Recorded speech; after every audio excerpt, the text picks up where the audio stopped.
विद्यालय के डायरेक्टर हैं और हम अपने मैनेजर सर को बहुत बहुत धन्यवाद देंगे, जिनके आशीर्वाद से आज हम इस विद्यालय के मैनेजिंग डायरेक्टर हैं। धन्यवाद, बहुत बहुत धन्यवाद।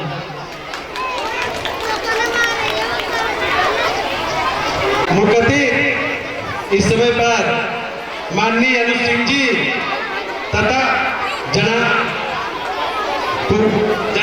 मेहताब आलम जी, कुबेर सिंह जी, अनूप सिंह जी, प्रबंधक PS इंटर कॉलेज और जनाब हनीफ अहमद जी तथा जनाब रईस अहमद जी एवं जनाब अयूब अहमद जी एवं कल्लू भाई साहब, सुरेश भाई साहब, पूजा इंटर कॉलेज के मैनेजर साहब एवं इस विद्यालय में मैं पहली बार आया और फहीम सर जी का ये कार्यक्रम देख करके, बच्चों के कार्यक्रम देख करके मुझको बड़ी खुशी हुई।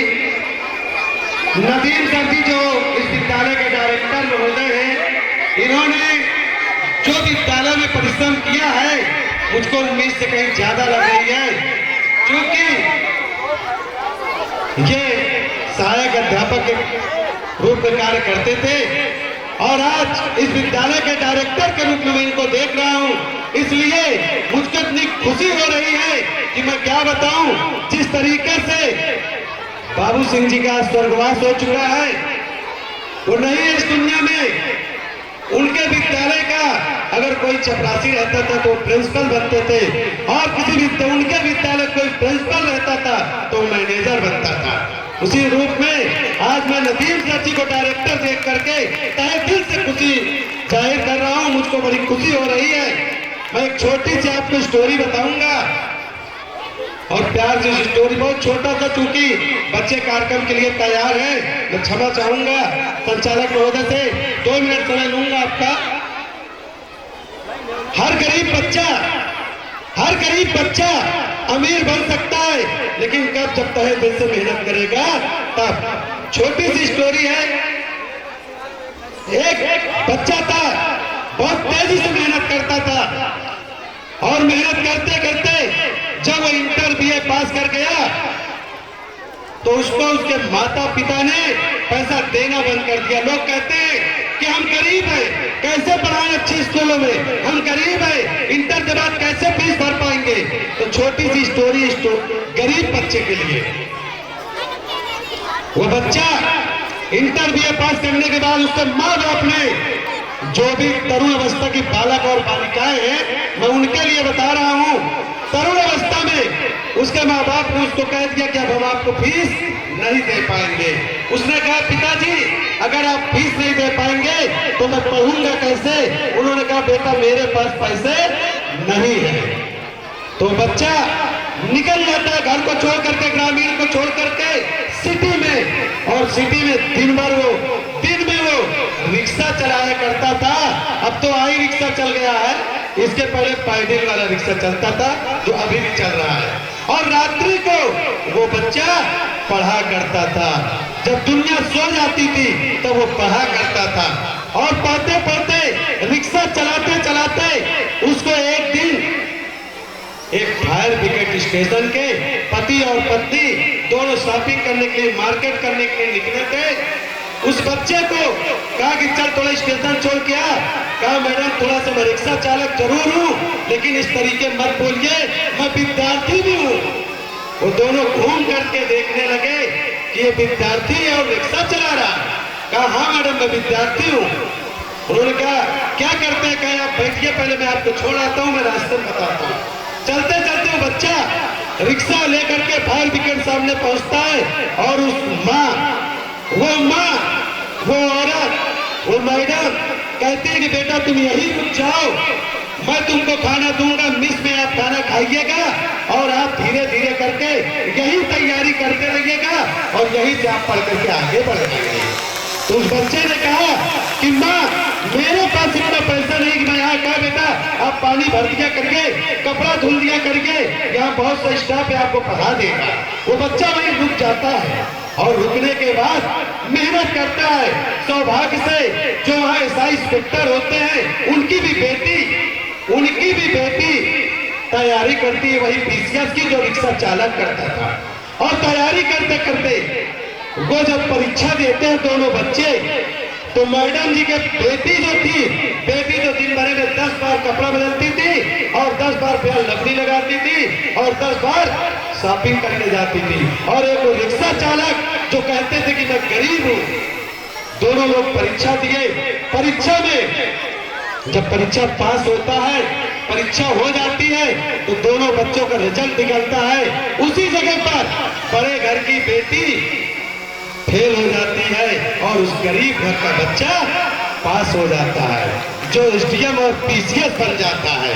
सौभाग्य से वहीं पे लड़का पोस्टिंग होता है और पोस्टिंग होने के बाद उसको वही तहसील मिलती है, उसी को चेकिंग पे जाता है जहां वो कपड़ा धुलता था।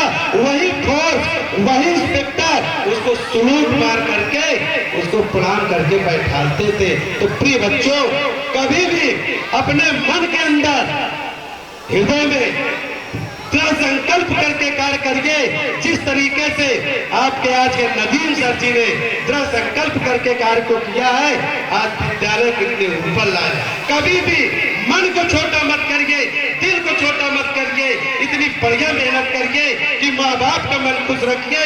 और जब ईमानदारी से, मैं बालिकाओं के लिए कहूंगा, व्यक्ति के साथ हर माँ बाप को बालिकाओं के लिए विशेष तौर पर इस जमाने में उसी तरीके से बालकों के लिए है कि अपने माँ बाप के साथ कभी गद्दारी मत करिएगा, इसलिए कि वो आपको पढ़ाने के लिए भेजते, ना कि मार्केट में शॉपिंग करने के लिए नहीं भेजते हैं। मेरा आप सब लोगों से एक मैनेजमेंट होने के नाते विशेष आदेश है कि आप लोग मन लगा करके पढ़ाई करिए और अपने मन को कभी छोटा मत रखिए। जब आप चाहेंगे तो अल्लाह ताला और ईश्वर, वो सूरज आपके पॉकेट के अंदर होगा, लेकिन कब?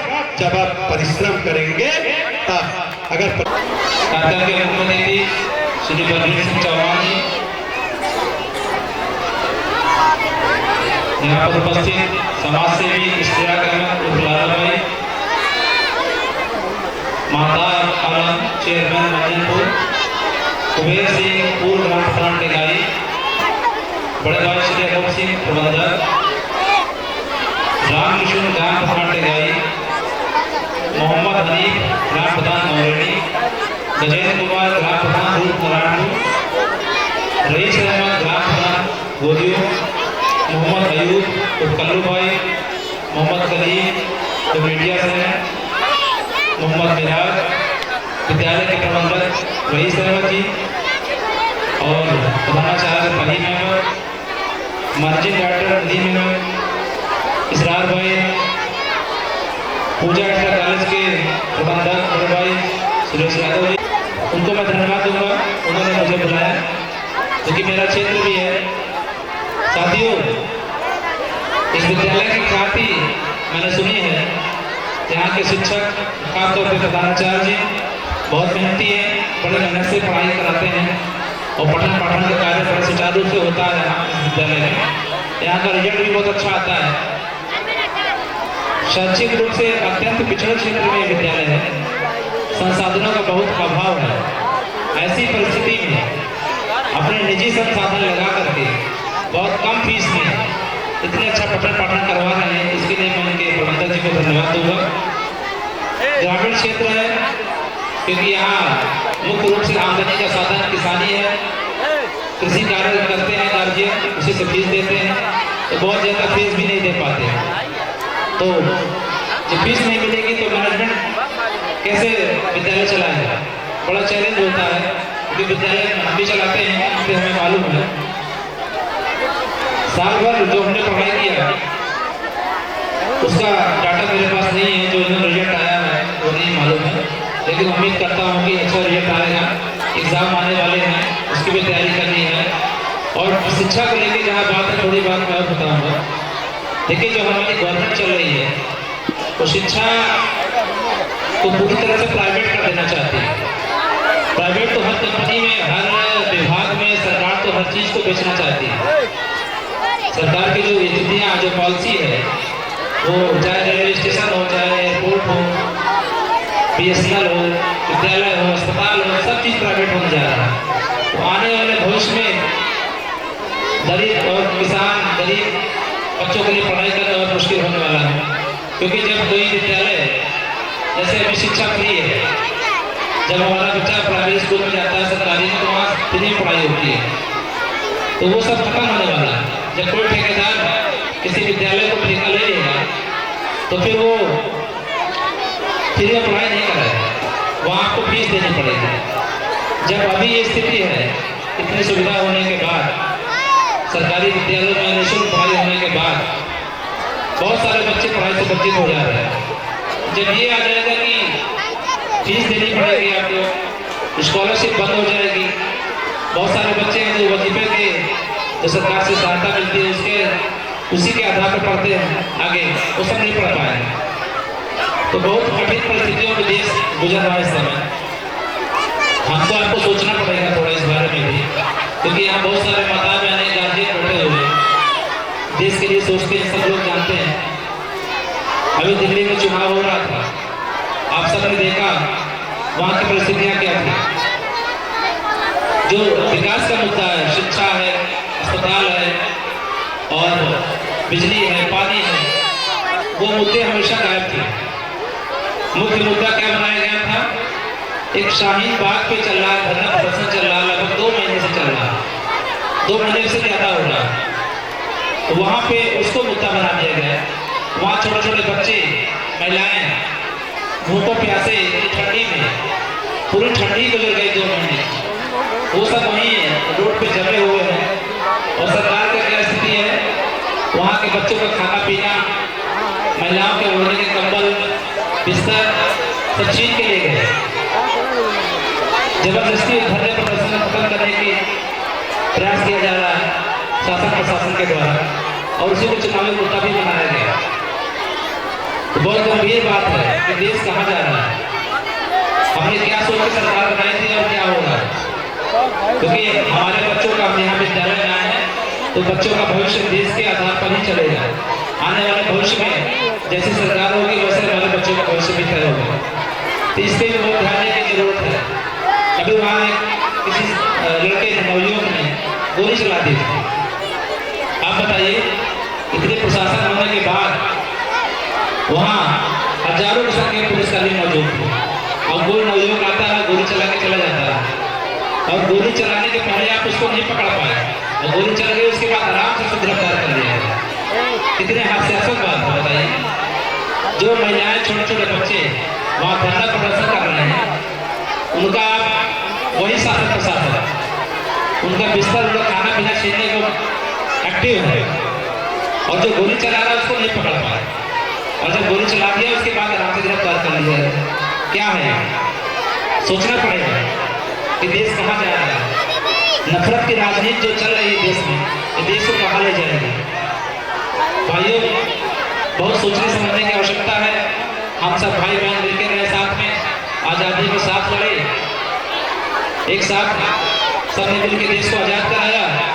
हर धर्म हर वर्ग के लोगों ने अपनी जान गंवाई, शहीद हुए, और आज ये भाई भाई को बांटने की साजिश हो रही है। तो मैं यही कहूँगा कि आप अपने बच्चों को भी सिखाएं, हम सब मिलकर रहेंगे, हम सब एक ही देश के हैं, एक ही विचारधारा के हैं। धर्म मानने वाले अलग अलग हो सकते हैं, लेकिन हमें मिलकर रहना है, क्योंकि हमारा देश सेकुलर देश है, हमारा संविधान सेकुलर है। हम सब धर्मों में विश्वास करते हैं, सभी जातियों को बराबर सम्मान देते हैं, इसलिए हमें इस चक्कर में नहीं पड़ना चाहिए। और आगे देश को अगर आगे ले जाना है तो हमें सेकुलर जो संविधान का स्वरूप है उसमें विश्वास करके उसी में चल के आगे चलना पड़ेगा, और वैसे ही सरकारें बनानी पड़ेगी, वरना देश का क्या होगा ये किसी को पता नहीं है आगे चल के। ये मेरा चूँकि एक ही और कहूँगा, चूँकि ब्लॉक है हमारा, और गोरियों हमारे ब्लॉक से बॉर्डर पर पड़ता है, तो ब्लॉक से तो बहुत मदद नहीं कर सकते आपको, लेकिन जो मेरे लायक हो विद्यालय के प्रबंधन कभी भी अपेक्षा रखेंगे तो मैं पूरी करूँगा। विद्यालय ज़्यादा पुराना नहीं लगता है, यहाँ भवन की और आवश्यकता है कि भवन और बनना चाहिए, क्योंकि छात्र संख्या यहाँ काफ़ी लग रही है। तो जो लोग मुझसे मिलेंगे कार्यक्रम के बाद, जो मदद हो सकती है मैं पूरी मदद कराऊँगा। तो शुभकामना भी है कि विद्यालय आगे जाए, यहाँ के बच्चे तो बच्चे से पढ़ाई करें, मेहनत करें, और ख़ासतौर पर मैंने देखा जो कार्यक्रम बनाते हैं इसमें बेटियों की संख्या बहुत ज़्यादा है। इससे लगता है कि यहाँ बेटियाँ बहुत प्रतिभाशाली हैं और ज़रूर आगे जाएंगी।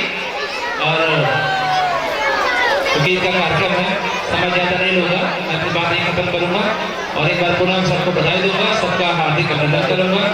मीडिया के साथी यहाँ बैठे होंगे उनका भी स्वागत करूँगा और किसी का नाम अगर नाम ले पाया हो तो उसका भी स्वागत अभिनंदन करूँगा। जय हिंद, जय भारत। बहुत बहुत धन्यवाद अतिथि जी का।